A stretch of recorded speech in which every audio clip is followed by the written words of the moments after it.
से जन भक्ति अधिकारी।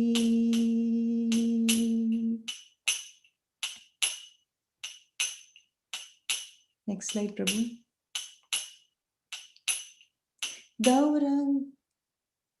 गौर प्रेम रसार्णवे से तरंगे जीवा डूबे। गौर प्रेम रसार्णवे से तरंगे जीवा डूबे। से राधा माधव अंतरंगा। से राधा माधव अंतरंगा। गृहे बाबा नित्य থাকে। हा गौरंगा बोले दाके। गृहे बाबा नित्य থাকে। हा गौरंगा बोले दाके। नरोत्तम मागे तार संगा। नरोत्तम मागे तार संगा. Prabhu, we missed the third verse. Prabhu, can you please go back to the... गौरंगेर संगी गणे नित्या सिद्ध करी माने. गौरंगेर संगी गणे नित्या सिद्ध करी माने. सेयाय ब्रजेंद्र सुतपाश. सेयाय ब्रजेंद्र सुतपाश. श्री गौड़ मंडल भूमि ये बजाने चिंतामणि. श्री गौड़ मंडल भूमि ये बजाने चिंतामणि.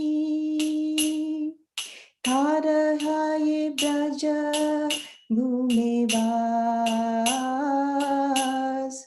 तार हाये Braj भूमिवास.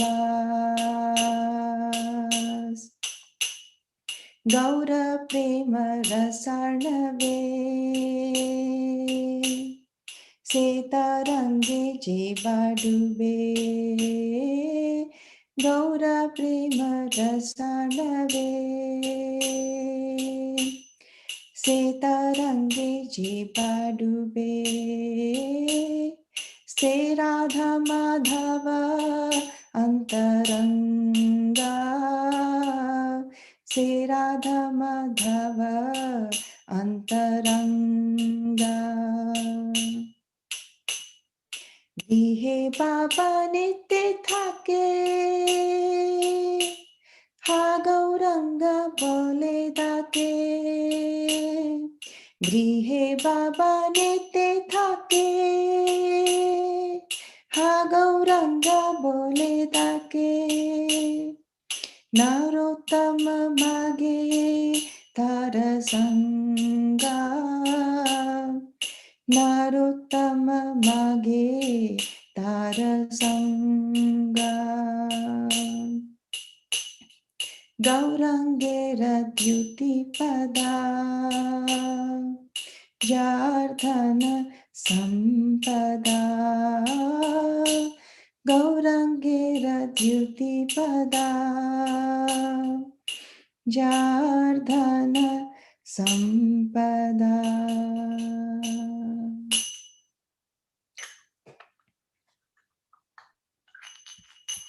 Okay. Prabhu, can we read the translations to that?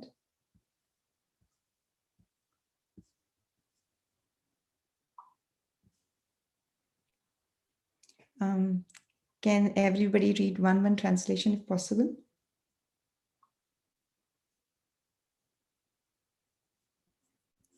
Okay. I will start with one. Okay, Prabhu, Achyuta Kumar Prabhu, you want to go ahead? Sure, Mataji. Can you hear me, Mataji? Yes, Prabhu. Okay. Anyone who has accepted the two lotus feet of Lord Chaitanya as his only asset knows the true essence of devotional service.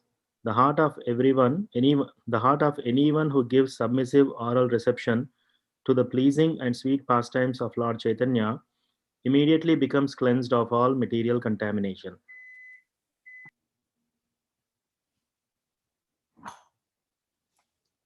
Anybody else would like to read the second verse? Anyone who simply chants the name of Sri Krishna Kantiya will immediately develop love of Godhead. I offer him all congratulations by saying bravo. If anyone feels ecstasy and cries by simply hearing the transcendental qualities of Kantiya Mahaprabhu, he at once understands the eternal loving affair between Radha and Krishna. Thank you, Shirley. Anyone who has understood that the associates of Lord Chaitanya are eternally liberated souls immediately becomes eligible to enter into the abode of Krishna, the son of Nanda Maharaj, in Vrindavan, in his next birth. If anyone understands that there is no difference between Gaudiya Mandala, the place in West Bengal wherein Lord Chaitanya had his pastime, and the transcendental abode of Sri Vrindavan Dham, then he actually lives in Vrindavan. Thank you, Balamukunda Prabhu.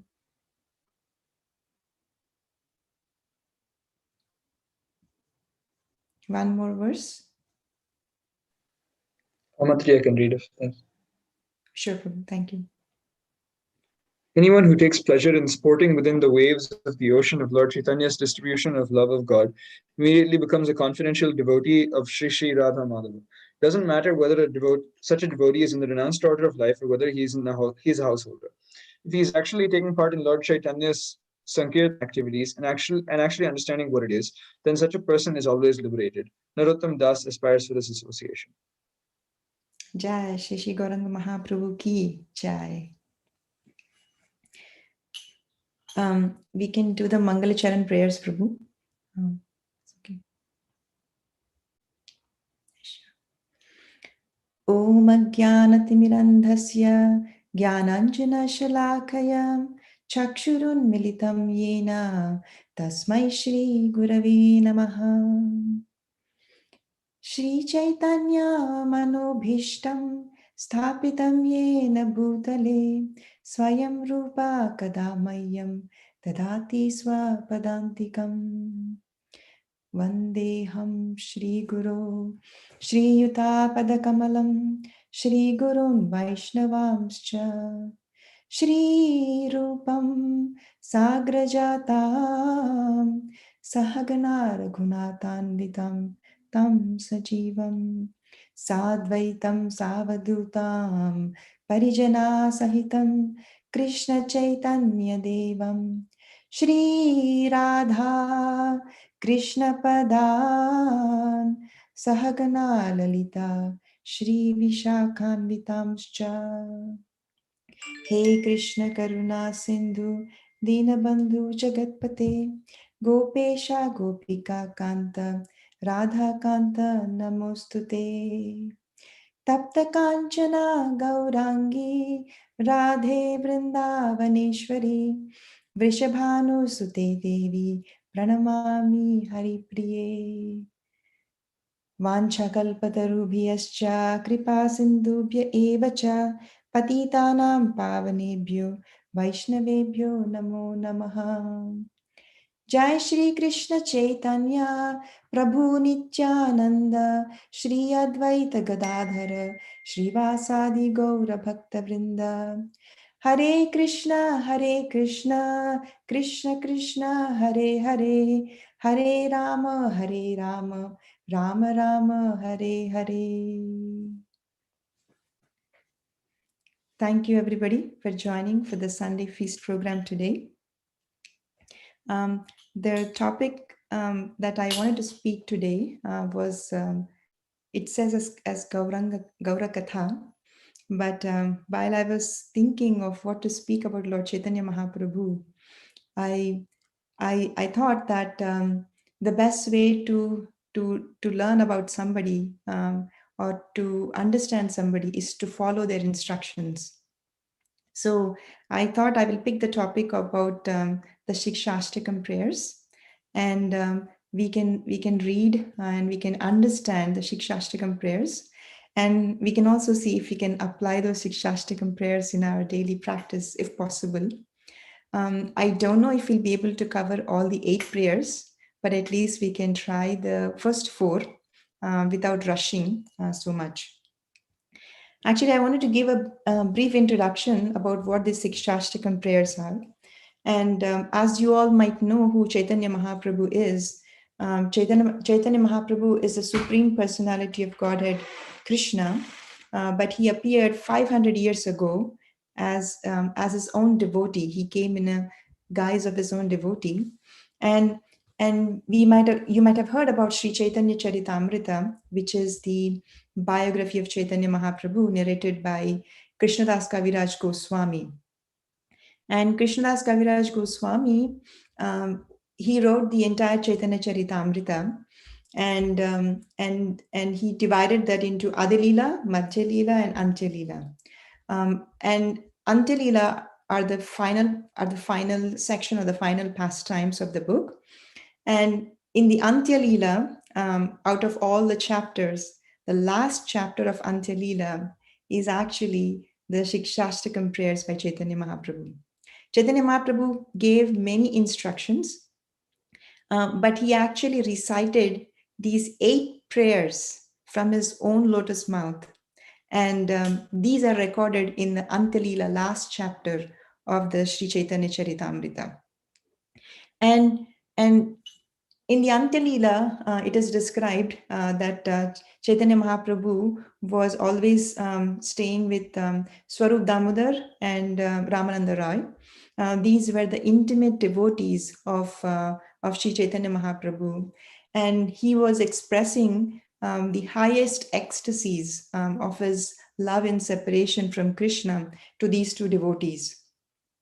And while he was expressing, he was also listening to the sections of Srimad Bhagavatam. He was also listening to the prayers from the Gita Govinda, and he was doing this over and over again. He was repeating and he was relishing day and night. And in this highest state of ecstasy, he actually recited these Shikṣāṣṭakam prayers. Śikṣāṣṭakam, Ashtakam means 8.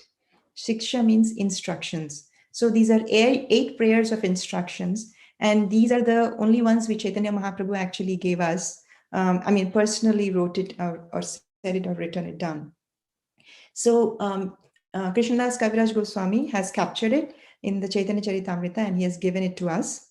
And we can actually go through them one by one. At the same time, we can refer to the sections of Antyalila, that chapter, so we can continue with our reading and understanding. Personally, I have no qualification myself to understand these because these are very high subject matters.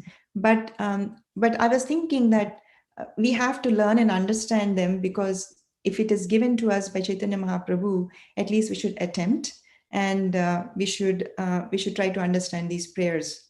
We may not understand the full extent of it, but at least we should get something out of these prayers. Okay, let me share my screen.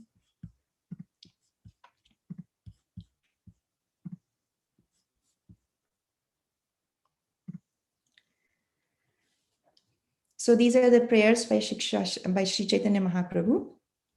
As I mentioned, there are 8 prayers. And the first prayer actually gives us the Sambandha Gyan, or what is our relationship with the Supreme Personality of Godhead. The prayers 2 through 7 talks about the process on how to revive our relationship, which is called Abhideya, process of reviving our relationship with the Supreme Lord. And verse number 8 is Prayojana, or the ultimate goal of that relationship. Please forgive my typo there. The first verse of Shikṣāṣṭakam, I will sing it and then maybe somebody can read the translation if it's possible. Cheto darpanamarjanam bhavamaha davagni nirvapanam shreya kairava chandrika vitaranam vidyavadhu jivanam anandambudivardhanam pratipadam Purnamrita svadanam sarvatma snapanam param vijayate Shri Krishna Sankirtanam. It says, let there be all victory for the chanting of the holy name of Lord Krishna, which can cleanse the mirror of the heart and stop the miseries of the blazing fire of material existence. That chanting is a waxing moon that spreads the white lotus of good fortune for all living beings. It is a life and soul of all education. The chanting of the holy name of Krishna expands the blissful ocean of transcendental life. It gives a cooling effect to everyone that enables one to taste full nectar at every step. Actually, there is Srila Bhaktivinoda Thakur has given commentary on the Śikṣāṣṭakam verse, and Bhaktisiddhanta Saraswati Thakur also had given a commentary on Bhaktivinoda Thakur's commentary. So that is actually given in the book called Sri Śikṣāṣṭakam. And in that, Bhaktivinoda Thakur first establishes the Sambandha. And he says that there are two aspects. One is Shaktiman and the other is Shakti, which means the Shaktiman means energetic and Shakti means the energy. And Krishna is a Shaktiman and the living entity is Jiva, all of us are his energies. And the analogy given here is the sun god and the rays of the sun. Sun god is all powerful and he is the Shaktiman or the energetic, and the rays of the sun, the little jivas, are the infinitesimal, small particle of the sun rays. And also there is, you see that the sun ray is reflected in things like that. I see there is sun coming out a very little bit outside, but the rays of the sun is reflected inside. And that reflection, Bhaktivinoda Thakur compares it to Maya, which means which is directly not part of the Supreme, but it is a separated energy. And we all know that the living entity or a jiva is a marginal energy, which means it can actually go either towards a spiritual energy or it can go to the material energy.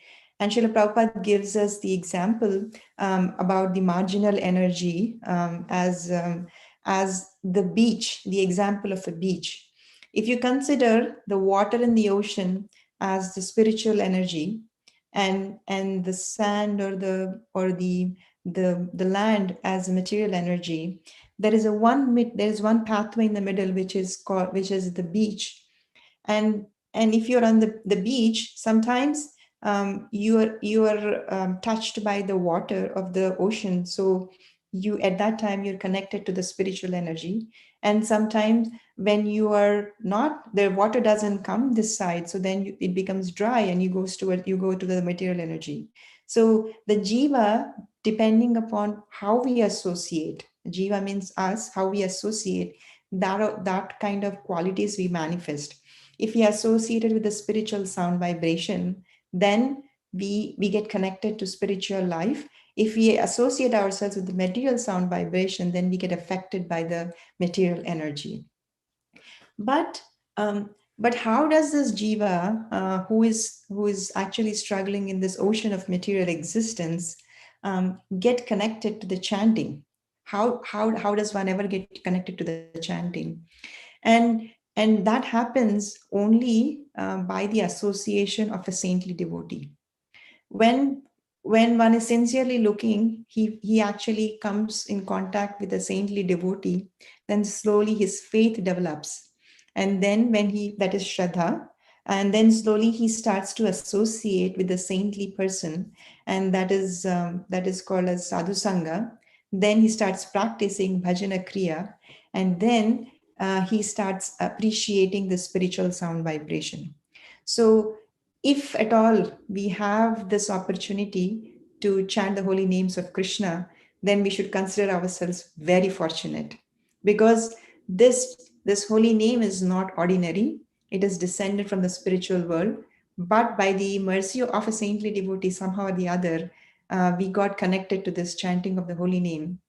So the entire reason for us to study this Śikṣāṣṭakam prayers is because we wanted to understand how rare and is this holy name, and how potent is this holy name that we are chanting, and sometimes we take it for granted. So let's start with the first part. The first part, it talks about Cheto Darpana Marjanam, the first verse of it. Chetaha or chitta is sometimes compared to the mind or the consciousness of a person. The consciousness of a person is dusty, like dusty, because as I mentioned, we get connected to the material energy. When we get connected to material energy, we cannot see our true self in the mirror. Have you ever played with the app Distorted Mirrors or something like that? There's an app that comes in the iPhone. I don't know if anybody play iPhone or probably even Android. I don't know. Have you ever played with that? I don't know. Anybody has any experience playing with it? Sometimes it shows you as you become like so huge, or sometimes the middle part of your body expands like this. I don't know if you have an experience with that, but similarly, if the mirror is distorted like that, when you see yourself in the mirror, you don't recognize yourself.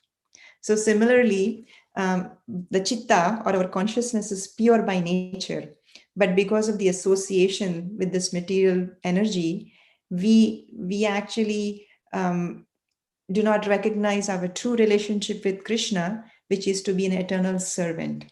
So it is mentioned that there are seven advantages of chanting this holy name. The first one is actually it clears the dust of our mirror of our mind. So by chanting, we can slowly start cleansing our chitta or consciousness, so that we can recognize our relationship with the Supreme Personality of Godhead as His eternal servants. That's the first one. Then the second one, it says that Bhava Mahadavagni Nirvapanam. So Bhava means this material existence that we are in, and Mahadavagni means it's like a blazing forest fire. It's not just like a small fire that just comes in a backyard, but you might have seen like last year in California, we had huge forest fires, and if you can imagine the blazing forest fire of this material existence, and it's very hard to extinguish that kind of a fire. Just they tried so much, but until there was an external help from the rains, it is very hard to extinguish such kind of a fire. Can you imagine being in that fire? Just imagine if you are in the middle of the fire or anywhere close to it, how much you'll be scorching because of those flames, right? I don't know if you can imagine or if you can think of it, the fire that is burning. Even though we come to Krishna consciousness, we may not identify ourselves with the fire, but still we feel the effects of those flames. I remember that Srila Prabhupada was mentioning in the Chanting Hare Krishna book that he was saying that he was traveling on the Jaladuta, and he was in the Atlantic Ocean, and there was tossing and turning of the waves. And of course, Prabhupada did not identify. He said, even though we don't identify ourselves with the Atlantic Ocean, but still we could feel the tossing and turning of the waves. So similarly, a devotee may understand theoretically that this material existence is a forest fire and may not identify with it, but still we do feel its effects of its fire scorching us in different ways. Like sometimes distress comes in many ways, external, internal. But Chaitanya Mahaprabhu says that this chanting protects us from scorching flames. Maybe we can do an experiment that if you all can close your eyes and you can imagine yourself in a huge forest, and all of a sudden the forest is in full of flames, scorching heat. It is burning your skin everywhere, and you're crying for help. And then all of a sudden somebody comes and gives you a pool of water, of course with oxygen and everything, and then asks you to go and sit in that pool of water. It's a cooling water. It's not hot water, by the way. It's a cooling water. You're in the middle of the forest fire, but you are inside this bubble of cooling water. How do you feel?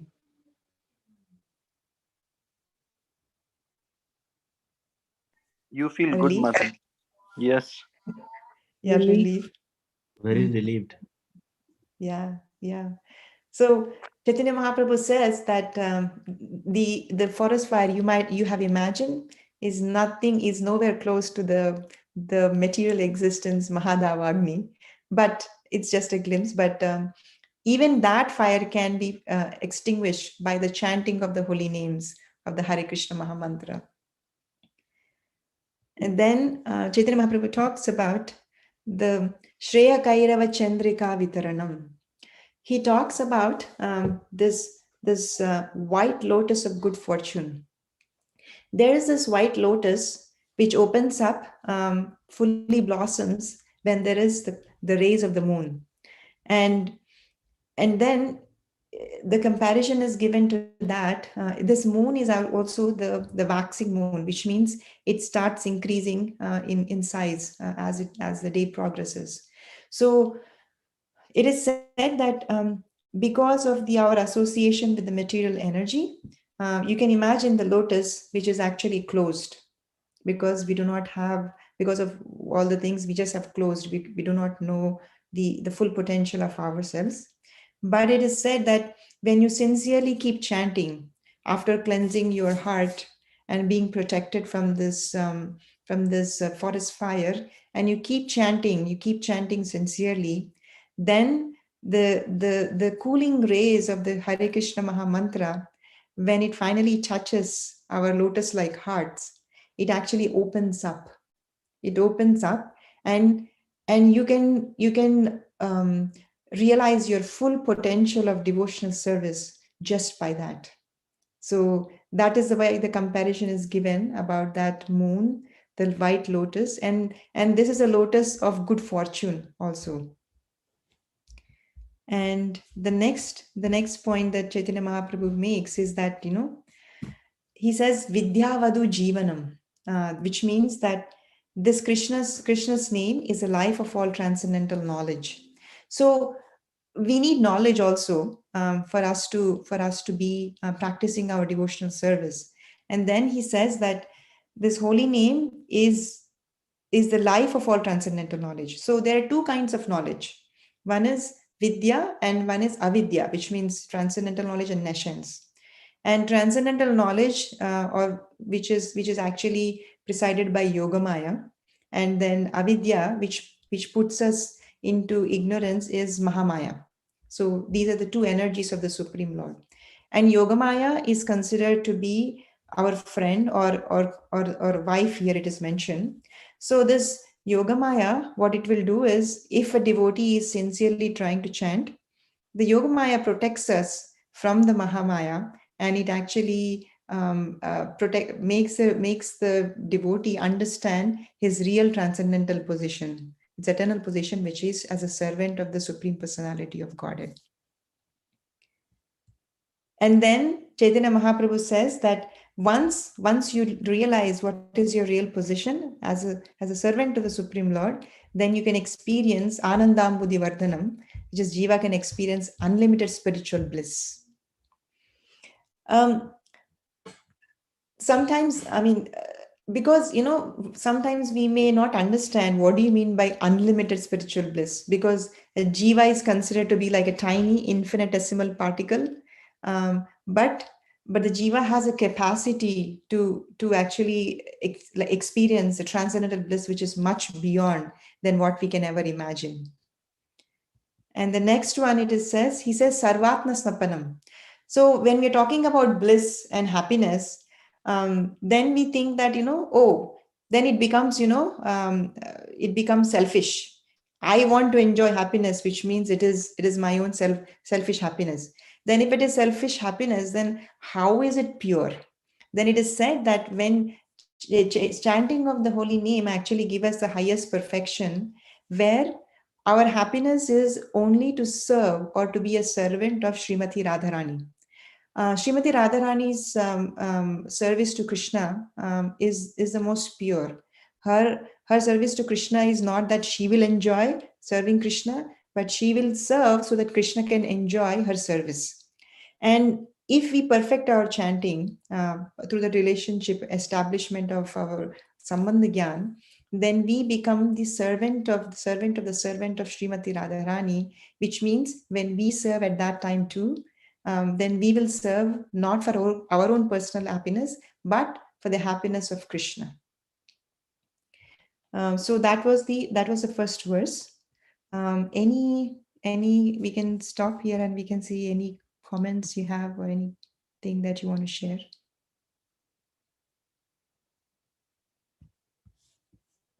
Mataji, can you please explain that Vadhu Jivanam one more time, please? And I never understood that part of the words. Yeah. How is Vadhu Jivanam coming into the picture here? So actually, it is said that how do you know that when will you attain your true spiritual nature?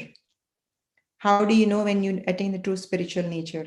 Our true spiritual nature is like whatever is our real relationship with Krishna. That knowledge of that real relationship with Krishna will only be known when we are away from this Mahamaya, that is the material energy, and only when we are under the shelter of Yogamaya. And this chanting of the holy name will help us to go towards the Yogamaya potency, which means that if we are chanting so sincerely and so purely, then Yogamaya will personally come and protect you, and she will remove all the ignorance. And Vadhu, here it is mentioned as a wife or a consort.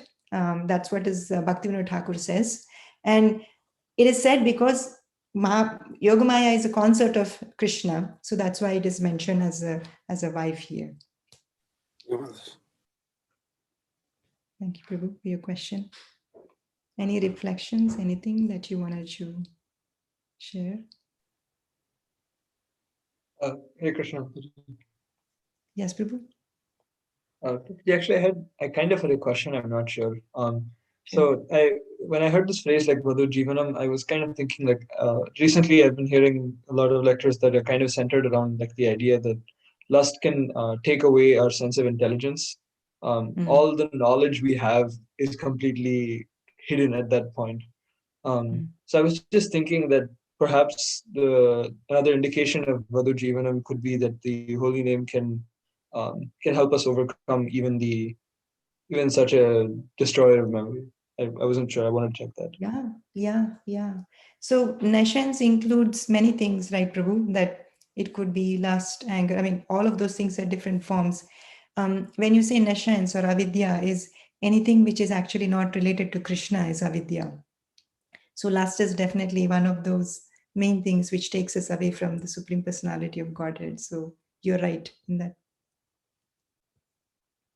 Thank you.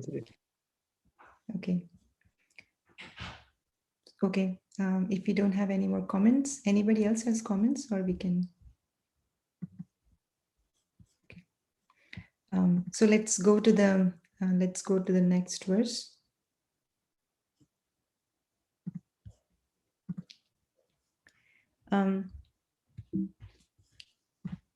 The next verse is verse number 2. So far, Chaitanya Mahaprabhu has explained that the all auspiciousness of the holy name, and he gave all the advantages of the holy name, and it actually gave us our connection with the Supreme Personality of Godhead. So just simply by chanting the holy name, you can attain all perfection to know your eternal identity as a servant of Krishna. And in the second verse, it goes like this.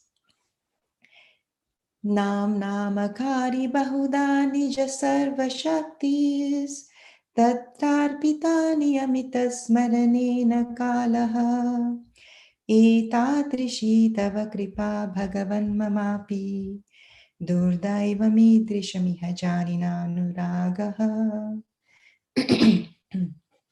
My Lord, O Supreme Personality of Godhead, in your holy name, there is all good fortune for the living entity, and therefore you have many names such as Krishna and Govinda by which you expand yourself. You have invested all your potencies in those names, and there are no hard and fast rules for remembering them. My dear Lord, although you bestow such mercy, the fallen conditioned souls my Lord, although you bestow such mercy upon the fallen conditioned souls by liberally teaching your holy names, I am so unfortunate that I commit offenses while chanting the holy name, and therefore I do not achieve attachment for chanting. This is Chaitanya Mahaprabhu speaking, by the way. He's saying that there are many names that Krishna has given, and Krishna has invested all his powers in this holy name, and such as Krishna and Govinda are mentioned here, and he also said that there are no hard and fast rules in chanting the holy names. You can chant at any time, at any place. There's no rules and regulations. And he made it so easy for us to chant these holy names. But Chaitanya Mahaprabhu is saying that I am so unfortunate that he's saying it's Durdaivam here. It's saying Durdaivam that, I don't have any taste for chanting the holy names. I was struck when I heard this verse that, if Mahaprabhu is saying this, then what should we feel about it? But then Bhaktivinoda Thakur goes and explains that there are two types of holy names. One are the principal holy names, which means these are all the names of Vishnu, which is Hari, Krishna, Govinda, Rama, Nrsimha, Varaha, all the principal Vishnu avatars, and Krishna himself, Lord Gauranga. And they're also secondary names, which means that they are not directly the names of Krishna, but they are separated or partial names, such as, sometimes we address Supreme Lord as Super Soul, the maintainer, creator, etc. These are the secondary names. So he's saying that the names that he's talking about where he invested full power is the principal names, which is Hari, Krishna, Govinda, and Rama. And then he says there is no taste for chanting because the reason for that is the 10 offenses in chanting the holy names. Because we keep committing the offenses, we have not developed the taste for chanting. But what can we do? What can we do? What is the antidote for the offenses to the holy name? Does anybody know what is the antidote?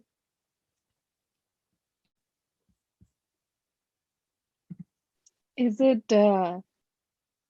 this antidote means the opposite of these offenses?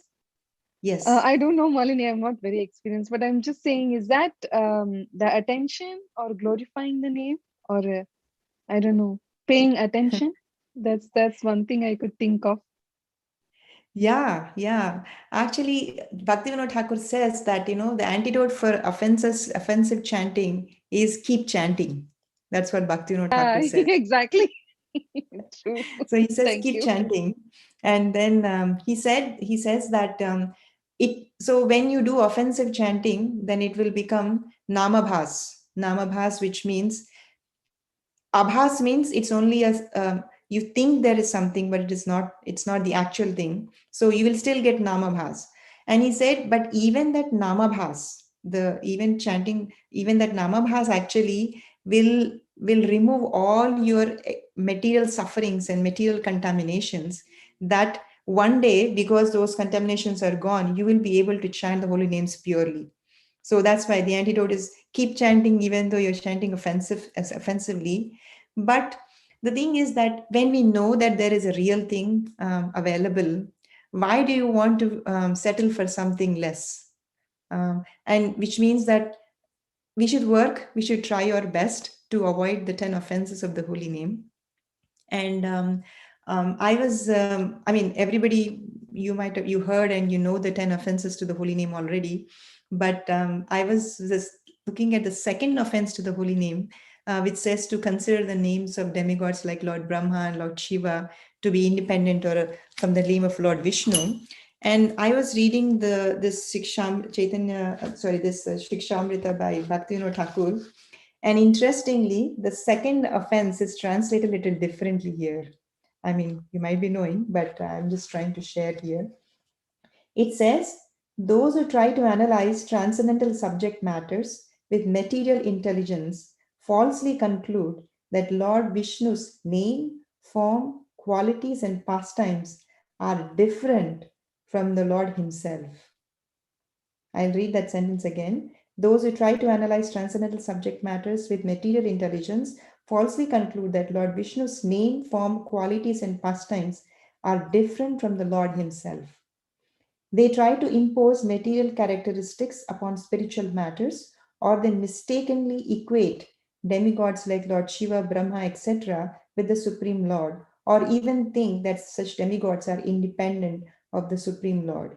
Their chanting is offensive. I was just thinking that a lot of the times when we chant the holy names, when we say the mantra, Krishna personally appears in the form of the name. And then because if we are inattentive, we are ignoring the Supreme Personality of God when he stands right in front of us. I mean, because and to think that the name is different from the Supreme Lord himself is an offense also. That's a second offense.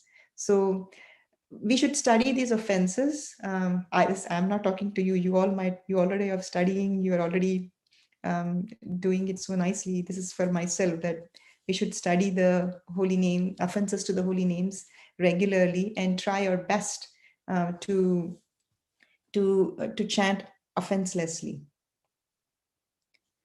So that was let's go back to the slides.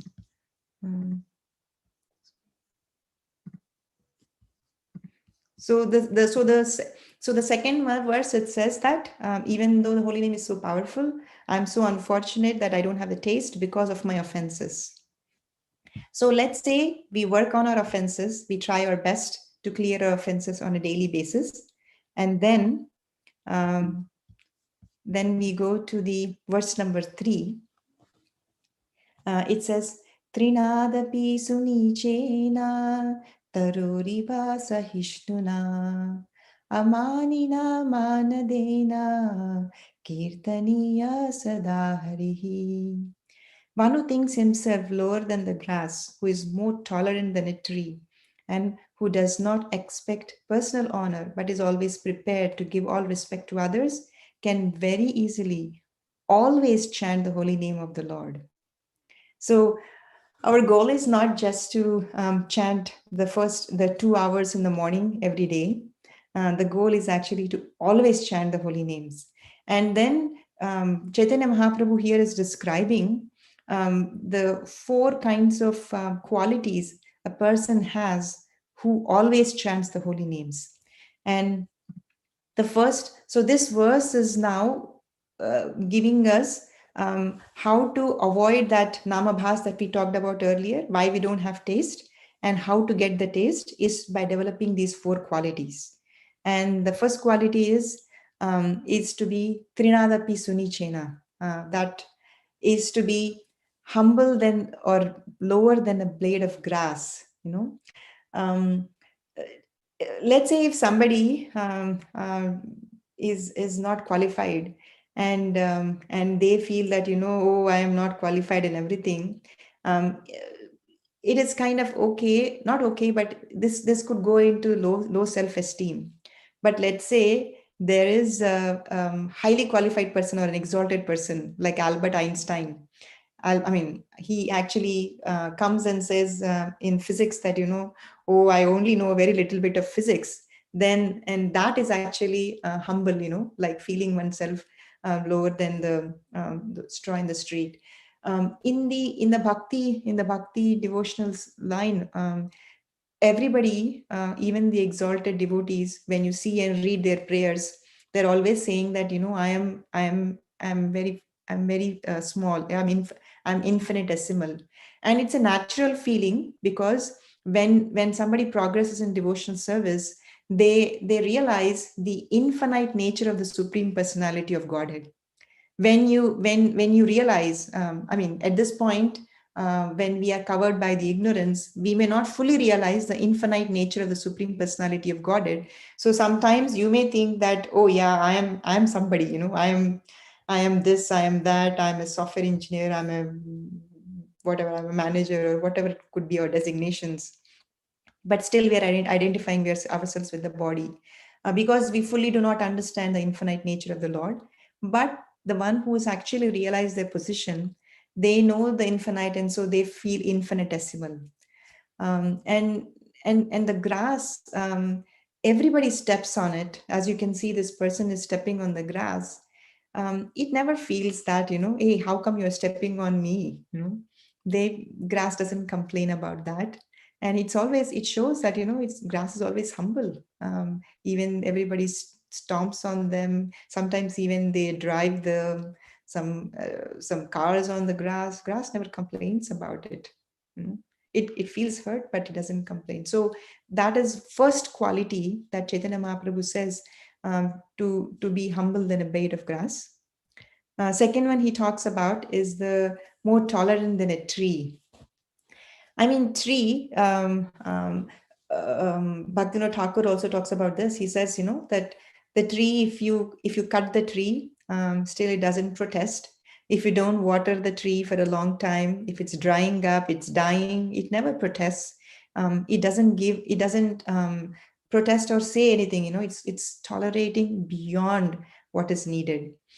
And actually, so this is one quality that that we need to develop, because so many times we think that if somebody doesn't recognize us or something like that, we feel we are entitled.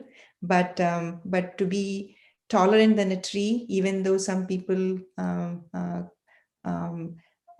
may not be fully appreciating us, tolerating that person can chant the holy names of the Lord constantly. Then is Amanina, which means free from false ego and false prestige. For millions of lifetimes, we have been identifying ourselves with the body. So it is very natural for us to think that, we are somebody.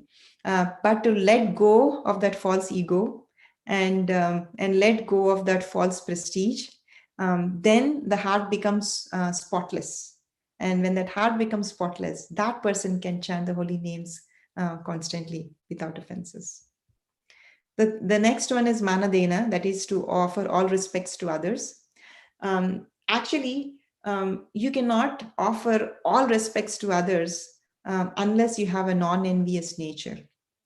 When you're envious, maybe you're externally offering respects, but when you're envious, you cannot offer full respects to others. But this is talking about, complete nirma, like, nirmatsara. We do not have that envy in our heart and give all respects to others. Doesn't matter who it is, whether it is an insect, an ant, your enemy, or anybody. We have to offer all respects to other. That person can chant the holy name of the Lord constantly.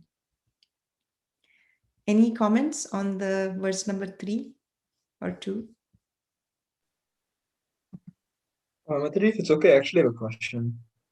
Sure, Prabhu. So Matri, we say like we should offer respects to all. I'm just realizing in some sense then, we should also offer respect to Kaunis. I'm kind of wondering how should we conceive that? Like not specifically specific karmis, or just as a class? So when it says offer all respects to others, here, you should be also at a stage, when you say karmis, you are again identifying them with their external dress. But a spiritually realized person, when you say karmi, they only see Krishna within their heart. They only see that person as a part and parcel of Krishna, not their external designations. So when a person goes beyond that point, then they treat everybody, with offer respects to everybody. I hope this answers, Prabhu. Okay. Mataji, I have Yes, a Prabhu. question.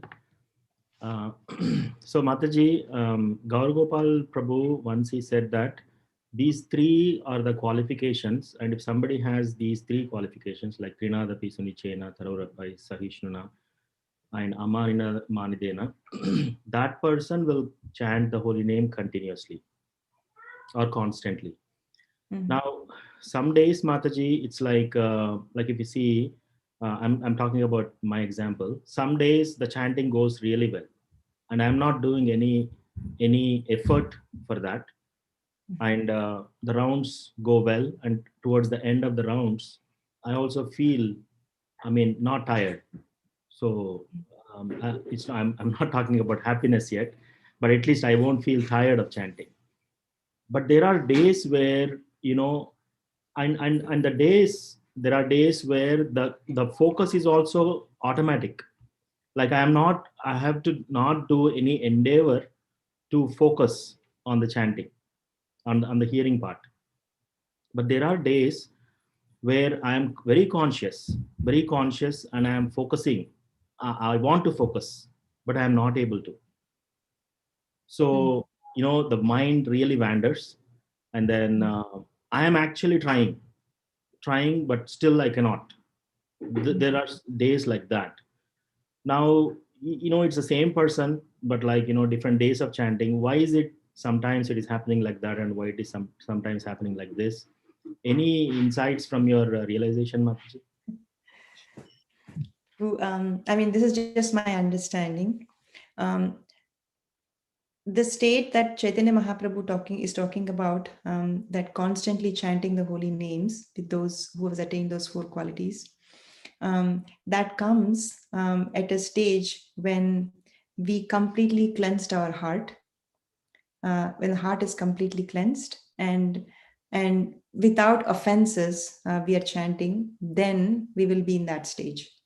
But as you mentioned, sometimes we get, if you go to Costco, I mean, when the days when we used to have Costco, where we used to go there, there is a product, that if there is a new product or something, they give you a free sample. Like, you can taste and see if you like it, you can get it. So they give it for you to taste, and then of course, if it's something vegetarian, of course, you check to see if it is okay, and if you like it, then you say, I want some more, and then they say that, no, you have to go and buy it now. It is not free anymore.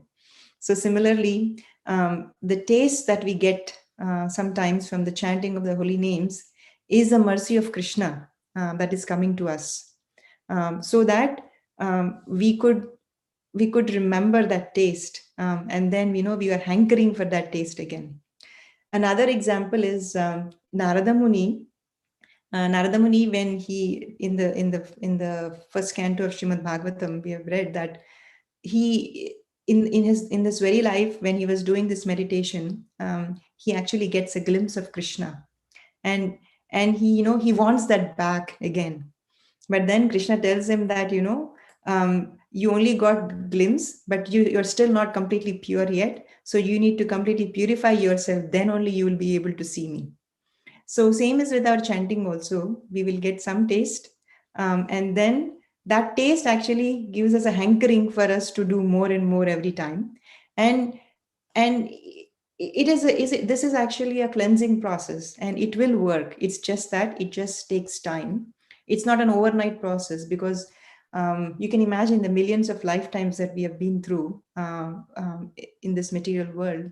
So we cannot quickly remove the dust from our heart so quickly, but gradually by doing this one, you will attain, that's what Chaitanya Mahaprabhu is saying, you will attain that stage of chanting offenselessly and constantly.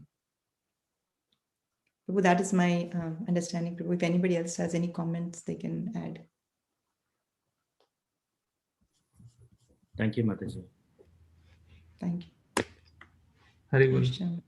Haribol Shamarupa Prabhu. Hare Krishna. Very nice presentation. I took two takeaways from your presentation. Sorry, I think Akshay Prabhu was in queue. I jumped over. Yeah. So one thing you mentioned is that the happiness is not self-centered. It is in service we derive happiness. So that was a very nice point. Very, very good lesson that I take away from this. Another thing you mentioned is just unless one is non-envious, he cannot give manadena, full respect. I really appreciate that. Mataji, thank you. Just one thing regarding this Achyut Kumar Prabhu's question, just wanted to add Sure, one more thing there, is that in Madhurya Kadambini, Vishwanath Chakravarti Thakur actually explains that this state of sometime relishing, sometime not relishing is technically identified as Ghana Tarala. And means some days we feel, some days we don't feel. That part of the bhajana kriya. So after bhajana kriya, this anartha nibritti, unless like ruchi and you mentioned the taste and nishtha comes, it will be like that. You know, that's expected actually. And another thing about the, you're mentioning the about the taste, right? In the second verse, you are explaining about the not feeling taste because of our offenses. In that, I just wanted to add one thing is again Vishwanath Chakravarti Thakur's in Madhurya Kadambini. I don't remember which shower it is, but he was explaining that just like a person who has high fever, like sometimes we have all experienced high fever. So if the fever rises high, let's say 100, 1, 2, 3, I have experienced till 4. So, but when the fever rises, we lose the taste for eating. You know, that's a natural thing we all have experienced. But when the fever goes down, again the taste of eating comes back. Similarly, because of our the sickly nature, that we don't have the taste, we are unable to taste the holy name, although it is the the most wonderful thing. But because of our fever rising too high, we are unable to experience. But when we take the medicine of the holy name and the fever goes down, then slowly and slowly the taste will come back and we'll be able to again appreciate the wonderful taste of the holy name. So basically he recommends that this chanting of the holy name is so powerful that this itself, when we keep on doing, as you are explaining, that we keep on doing, it reduces our fever and it brings back the original taste of the holy name. Thank you, Mataji. Very nice, actually. Especially those two takeaways I take away from your lecture. One was the first one was that unless we are uh, non-envious, we cannot give full respect. That is one thing you mentioned. That was very nice point, Mataji. Thank you. Mataji. Thank you so much. Keep to happiness. Also, you mentioned that it is I not think, self-centered. It is. Thank you, Shamarupa Prabhu, for adding and making it more complete. Yeah. Akshay Prabhu, I think. Tadeswai Prabhu, just 1 second, Prabhu, after Akshay Prabhu. Oh, sorry, Mataji. Hare Krishna, Thank you, Mataji, Prabhu. for the Hare class. Krishna, Prabhu. Mataji, just wanted to, like, I was just thinking that this verse, Tinadapi Sunichena, it's so high. Sometimes I feel it is unachievable. and that you showed me. So I was just thinking if you can shed some light on like how can a sadhaka think about it in our current stage. I mean, in my experience, there are levels for everything. Like to practice a Trinada Pisunichena, to be humble than a blade of a grass. How humble can you get also has levels to it. But if you can start from a step where you are at today, and then you can just take one baby step at a time. And then you can, and let's say tolerance, probably if something is bothering you a lot, and if you say if it is to a degree 10, and I'm going to tolerate till at least 5, like at least I will do some bit of it, like that. And offering all respects to others, and expect none in return, those are very hard.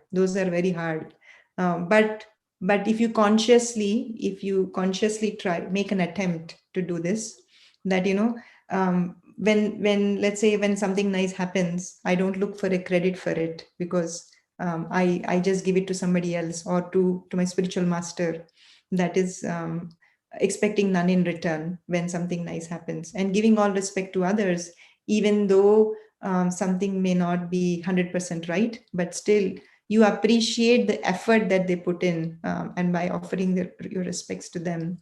These are some simple practical ways where I think that we can make step-by-step progress.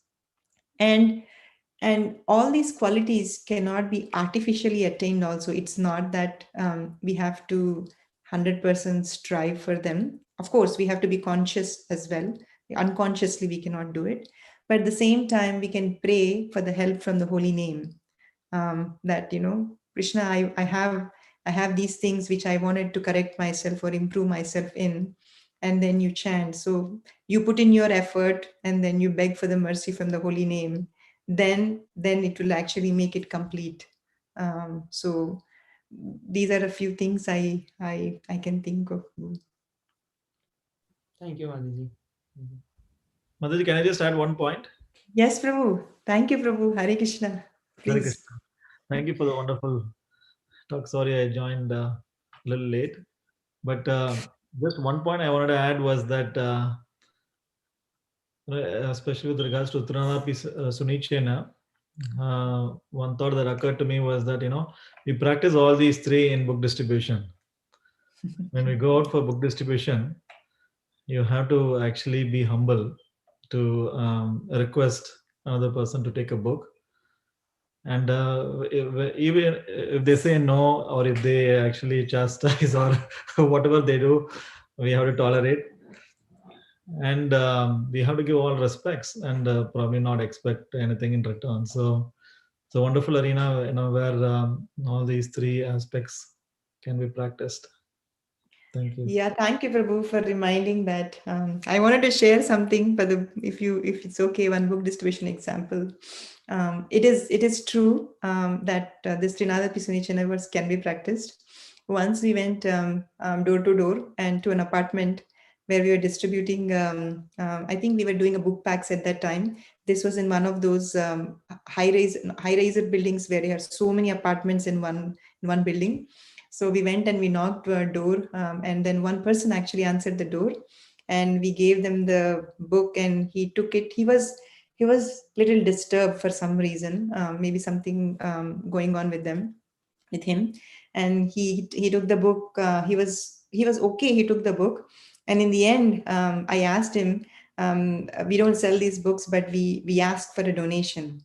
And then he just suddenly flipped and he said, I knew you would ask for money. I knew you would come for money. And then he very angrily went inside. And then he angrily went inside and he got a bunch of coins with him. And he took the bunch of coins and he just threw at me, take this.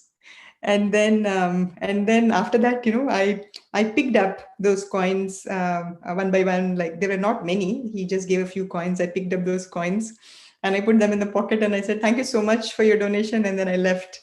And I was thinking after that, oh, really? I mean, I was amazed at myself, thinking that, holy names and chanting and book distribution teaches you this because we wanted to leave everybody with a good impression, even though it was hurting internally. But I probably did not react externally saying that anything like that. But I appreciated, because the principle was to leave everyone with a good impression.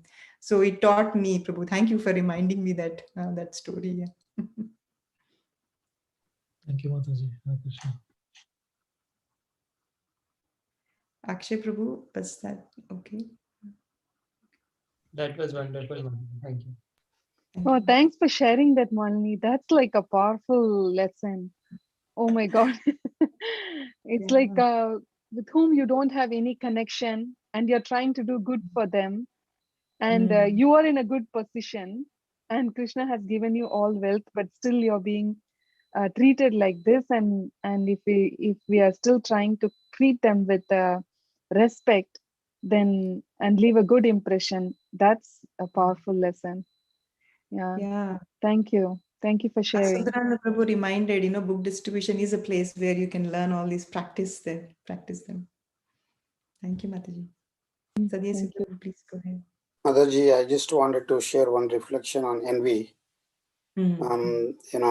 Because we are born in this material world. I always used to think, I used to suffer from envy a lot. So I never knew why I am suffering from envy. So when somebody is appreciated in the class, or when somebody is appreciated in the family, when my brothers are appreciated more than me, so then my father used to always appreciate my brother more than me. I always used to feel miserable inside, why he's praising my brother and not me. So then, but the problem is, there is no solution in this material world which can eradicate this envy. So, but when I came to Krishna consciousness, and when I hear from Srimad Bhagavatam, how you can cut down this envy, or how you can eradicate this envy. It makes sense to me that only holy name, by chanting the holy name, one can be purified of the envy. And as even Shamarupa Prabhu also appreciated the point, when you have envy on somebody, it is very, very difficult to appreciate that person. It is very difficult. But then what is the solution? The only solution is the Harinam. The only solution is, this is the real medicine. Not chanting the holy name of the Lord is the only medicine. I cannot think of anything else that can completely eradicate this envy. So I just wanted to share that. Thank you, Prabhu. Thank you. The envy actually starts from our original envy, starts from our envy towards Krishna. We envied Krishna, why he has a superior position and why he gets everything else than us. Then that's why we came to this material world.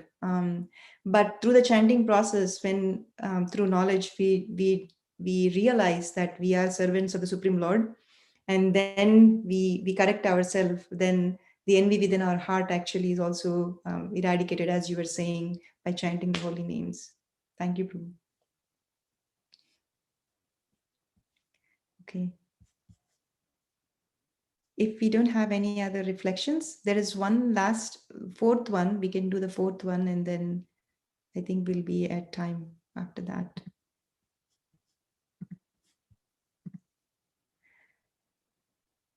So that was the,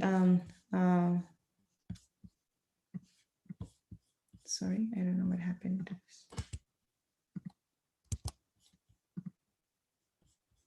Oh, 1 second, sorry.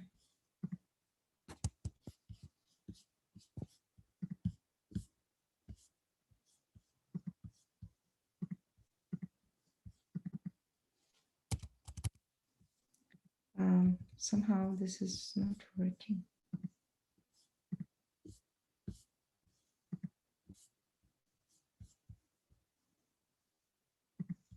Sorry, 1 second. My drive got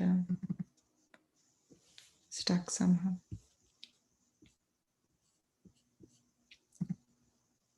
Okay.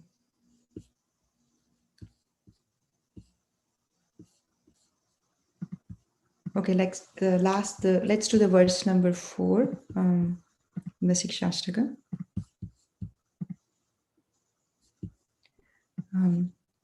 Verse number 4 is Na dhanam na janam na sundarim kavitam va jagadisha kamaye mama janmani janmanishvare bhavatad bhaktirahaitu kitvai.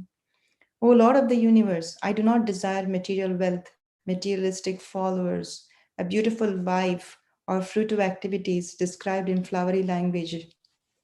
All I want, life after life, is unmotivated devotional service unto you.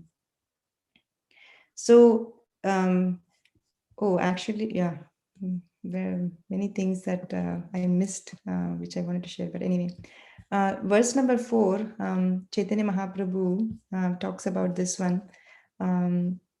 After saying that he has attained the 4 qualities and he's constantly chanting, now he's saying that I don't want anything else in this world except for the service of your service. And Bhaktivinoda Thakur explains that there is a shadow bhakti, which means that sometimes you perform devotional service and then you may want some wealth, because a lot of people do this devotional service for wealth. Sometimes they want to know more poetry, they want to write books, nice kavitva or something like that, or they want janam, which means the family, wife, children, and everybody. And then Chaitanya Mahaprabhu says, I don't want anything. I don't want anything else. I just want only your devotional service, and that too birth after birth after birth, he says. And here it is mentioned that even though we perform devotional service to the Supreme Lord, how do we decide? Who decides that when do we go back to the Supreme Abode, Goloka? We might be trying for many years or many lifetimes. We might be performing devotional service, but only when Krishna decides, saying that, okay, now you're ready, you can come to me, then only we can actually go back to the spiritual world. But until that happens, what do we do? So Chaitanya Mahaprabhu is saying, it doesn't matter until you call me going back to Godhead.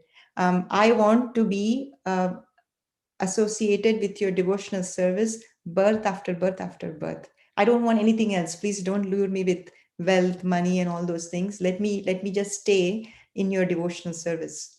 So that is the verse number 4, which I felt was like if Chaitanya Mahaprabhu himself is saying that, until I go back, please make sure that I be in devotional service. We should be so careful, and we should constantly pray to Krishna that we remain in Krishna consciousness all the time.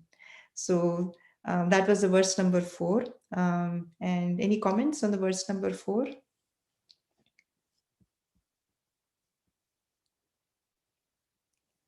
Okay, if you don't have any comments, I have this sections that we can read from the Antya Leela. After the Chetodarpanam verse, Chaitanya Mahaprabhu is saying, I'm just going to read the translations. By performing congregational chanting the Hare Krishna mantra, one can destroy the sinful condition of material existence, purify the unclean heart, and awaken all varieties of devotional service. And then he says, the result of chanting is that one awakens his love for Krishna and traces the transcendental bliss. Ultimately, one attains the association of Krishna and engages in his devotional service as if immersing himself in a great ocean of love. This was after the first verse. And then he talks about the lamentation, and then he talks about Nam Namakari, and then he says that is because of offensive chanting. And then he says, because people vary in their desires, you have distributed various holy names, that is Nam Namakari Bahuda. And he says there is no rules for chanting. You can chant anytime. And then he says you've invested full potencies in your holy name. And then he says to Swarup Damodar that, that what should be the symptoms, and that is what we'd heard about the Trinadapi Sunichena. In Trinadapisini Chena, we went through that. Although he's exalted, he thinks that he's lower than the straw in the street. And of course, the trees cut down doesn't protest. And the tree delivers fruits and flowers, else it possesses anyone, everyone. It tolerates the heat.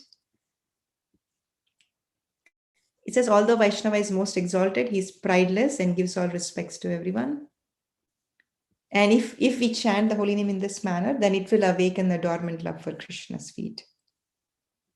So after this, his humility increased, and then he says that he chants na dhanam na janam na sundarim.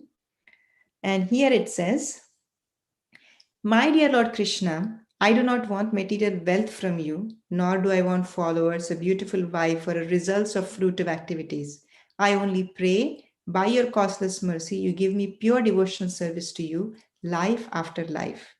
This is paraphrasing the Dhanadhanam. In great humility, considering himself a conditioned soul of the material world, Sri Chaitanya Mahaprabhu again expressed his desire to be endowed with the service to the Lord. So he's asking for the service to the Lord. So I felt the importance of asking for service from the Supreme Lord. That's what we do. We pray. When we pray every morning, when we chant the holy name, we say, please engage me in your service. Please engage me in your service. This service is our lifeline for devotional service, because that's the only way we can be connected always with Krishna, through service. Obviously, you can also be connected with the Supreme Lord by chanting constantly, but because that is not possible for some people, or it may be difficult for some people, service is the best way to be engaged or constantly connected with the Supreme Lord. So we can take these instructions and then we can try to apply them in our daily chanting, daily sadhana, and understand how fortunate we are that we have been given this holy name of Lord Krishna in this lifetime, and we can achieve the highest perfection, which is loving devotional service to the Supreme Lord, in following in the footsteps of Srimati Radharani. So we should not take this for granted as much as possible, and we should study the holy name more and more and try to improve our chanting and hear more of the holy name, so that we could gradually, step by step, progress to the part where Chaitanya Mahaprabhu is saying that we could chant offenselessly and constantly. These are the first 4 verses of Shikṣāṣṭakam, and the next 4 are also really beautiful, but I think we don't have time now, but we can cover it some other time. Please, any other questions or comments devotees can share?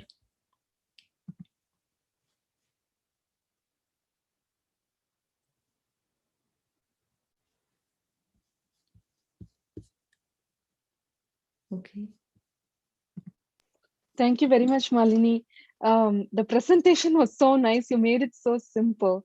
But I always have this thought, Chaitanya Mahaprabhu seems like he says that, oh, chanting is easy. You do it anytime you want. But then there is a big terms and conditions, which are these 10 offenses that you should chant with focus. You should give up material desires. But overall, it seems like so overwhelming. The more we chant, the more we feel like, oh, how will I give up my material desires? And it seems unfathomable, that ocean of material desires. So what is your secret of keeping focused? Because you said that the service is the way, right? Because that's something that we can do practical. But it's still even that, it depends, and we face so many difficulties. We get distracted because of our, as you said, we worship Krishna for so many reasons, and then when Krishna satisfies, then we become like wild and go after all those things. So can you share how Mataji, the secret of your steadiness? I'm trying to be steady, Mataji. This is a constant struggle for me also. But the Bhaktivinoda Thakur in his commentary, he was mentioning that even though it feels overwhelming, and even though it may feel that we are doing it for wrong reasons, he said, still, by just chanting the holy names, by the Nama Bhasa itself, it actually destroys all your material sufferings and then puts you in a position where you can chant the holy names purely. So it is a long way to go, but we should have faith in that words of the acharyas saying that, all we have to do is chant the holy names. So there is an example given that once we are in the shower, once you enter into the shower, your intention is to be purified. Some people take a quick shower, they're cleansed completely and they're out quickly. Some people take a long time, depends on the amount of mud or whatever, wherever you have been to, right? So, but the process, we know that it works, because if you take a shower, we know that you'll be cleansed. So similarly, the chanting of the holy names, sometimes it may seem that we are not able to get the full benefit right away. But if we continue to chant the holy names, then slowly but surely, it is mentioned, as Chaitanya Mahaprabhu said, that we will attain that success. So our only hope is to gain that faith that we want to be chanting purely. And if we just take incremental steps, and you are so nicely at least realizing that that you're not there, but some people may not even realize. They might be thinking, I'm chanting so nicely.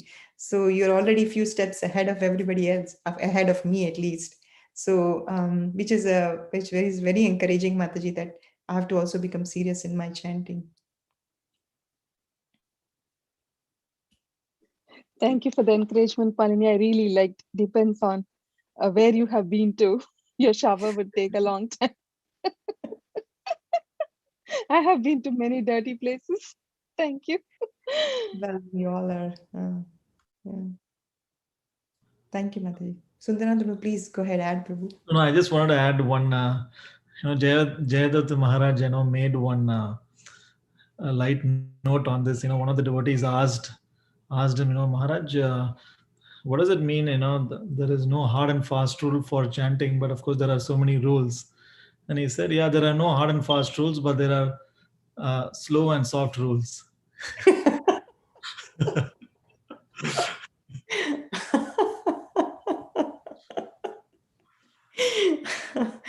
Nice. Thank you, Prabhu. Thank you, Mataji. Thank you for the wonderful session. Thank you. Prabhu, if we don't have any other questions or any comments, maybe we can stop here. Gandharvika Mataji, at 6:34, right?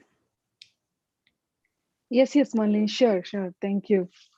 We are Thank you so eagerly much. looking forward to session 2. Okay. Thank you for tolerating, and thank you for your time. I know that there are many other places you could be, but just being here gives me so much of encouragement. So thank you so much. Thank you. Hare Krishna. Vanchakalpatarubhyascha kripa